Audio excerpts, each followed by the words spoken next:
In the Wedding Veil 3 Legacy, Nick opens up an Asian Italian fusion restaurant, which got me wondering, what other fusion restaurants might be delicious? What about German Ethiopian?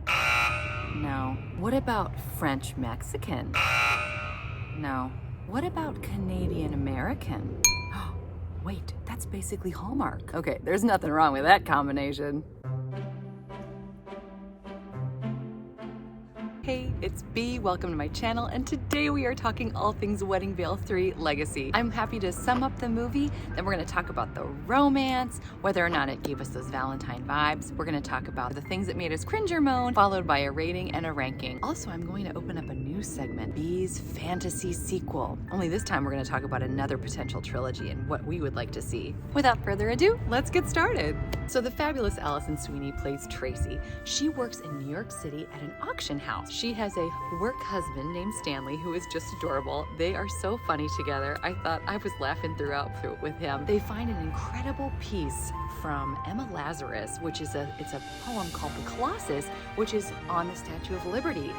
Give me you're tired, you're hungry, you're poor. I'm sure most of us have heard that one before.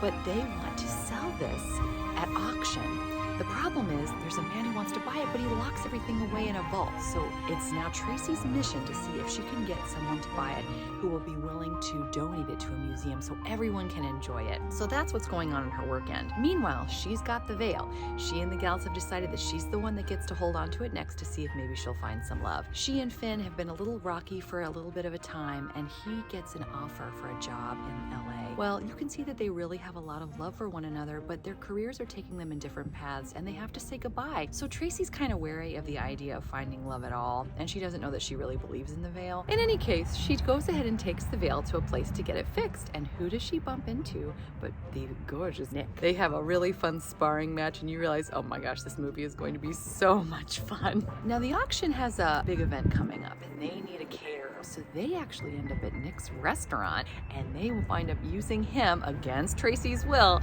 to cater their event.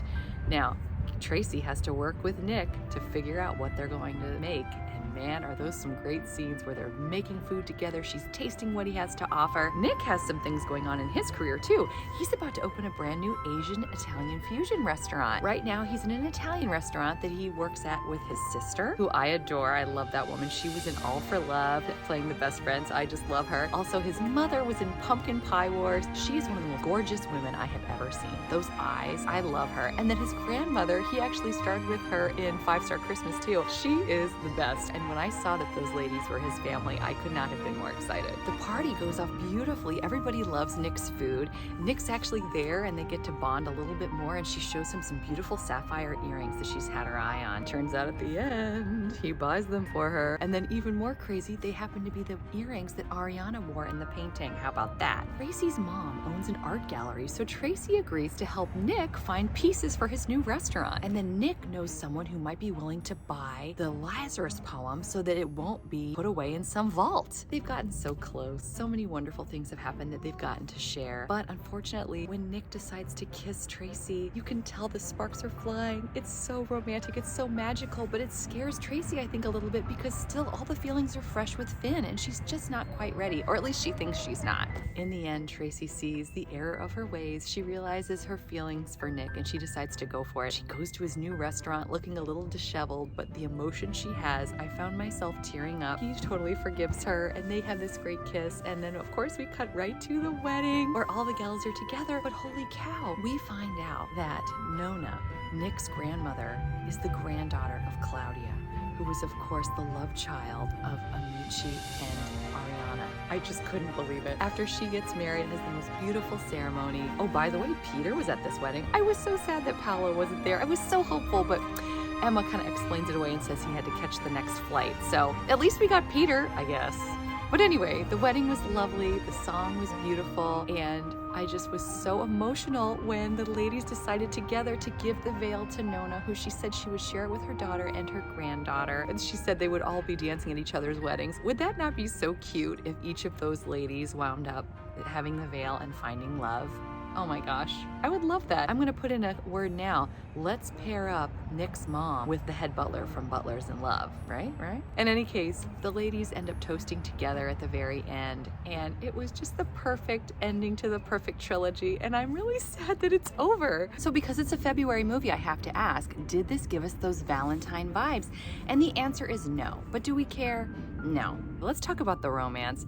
I was so thoroughly in love with the chemistry. Their first meeting, the way he was so happy for her when she got to sit down with Mr. Narula at the restaurant. I just thought that was so dear. That kiss towards the end of the movie was so hot. Can I say hot? It was super duper hot. Oh my gosh. At one point I was like, what channel am I watching right now? Is this Hallmark? I'm not sure. The wedding, of course, was truly romantic. I mean, the fact that they had My Valentine with Michael Bublé singing, I mean, what more are you gonna want? And it was written by Paul McCartney too, which I thought was really neat. Let's talk about the calm and the rom-com, shall we? What I like to pretend is the cringe hormone. When she first gets the Colossus, that poem, the original written by Emma Lazarus, and I'm thinking, maybe you should not be touching it with your hands.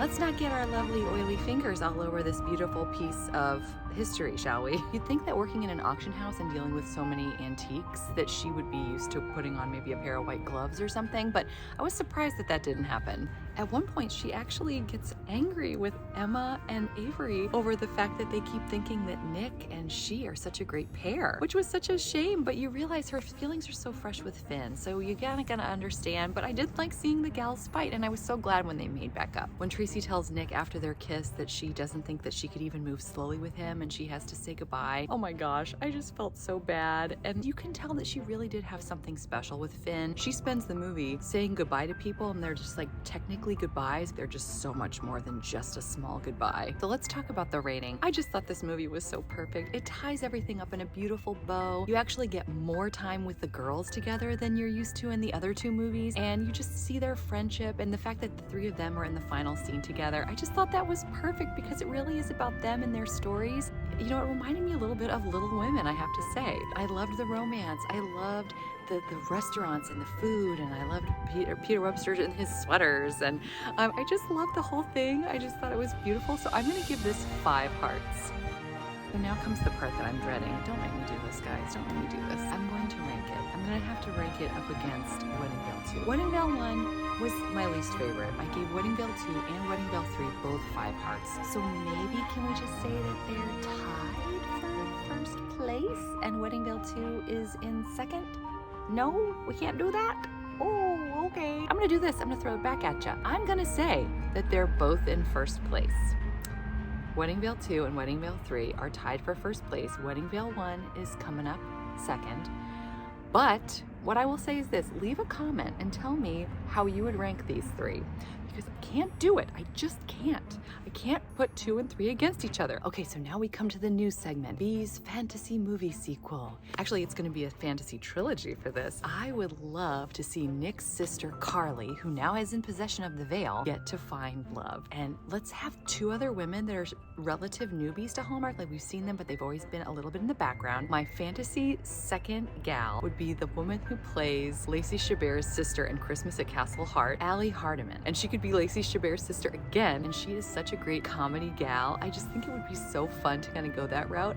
That would make me so happy. So you would have Carly would need to have Alison Sweeney in her movie, and then you would have Allie Hardiman who would need to have Lacey in her movie, and then we're gonna have maybe Emma's gonna have a student who's good friends with those 2 other gals, and I was thinking she could either be played by Next Stop Christmas's Ali Fonseca or Grace Beatty, who was in 5 Star Christmas with Peter Webster, and she was also just in Cut Color Murder. But she's terrific. She would be a great third gal. Or if we're not gonna go the route of the trilogy, I still have a fantasy sequel. Finn goes to LA, gets his dream job, he's first trumpet, and he finds love. I really liked Finn, and I would love for him to find somebody. Let me know if you have any fantasy picks for gals that you would like to see in another trilogy.